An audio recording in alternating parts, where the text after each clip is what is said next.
আরিফ আজাদকে দেখা কি খুবই প্রয়োজন? আমি নিজে একজন আরিফ আজাদের ফ্যান। সবাই আরিফ আজাদকে এই বইটা দ্বারা চিনল। আমি মূলত ওনার ফ্যান হয়েছি এই দুইটা বইয়ের মাধ্যমে।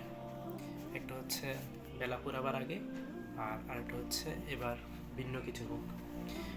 বিশ্বাস করেন, এই দুইটা বই আমার জীবনের জন্য একটা টার্নিং পয়েন্ট ছিল।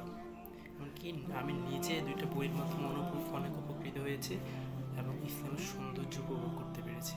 এবং আমি যে ভুল পথে আছি সেটা আমি উপলব্ধি করতে পেরেছি। এখন দেখা যাচ্ছে সোশ্যাল মিডিয়াতে আরিফ আজাদ থেকে দেখা নিয়ে ওনার চেহারা কীরকম সেটা নিয়ে একটু ট্রল হচ্ছে, তারপরে হচ্ছে উনি দেখতে কীরকম সেটা নিয়ে কথাবার্তা হচ্ছে।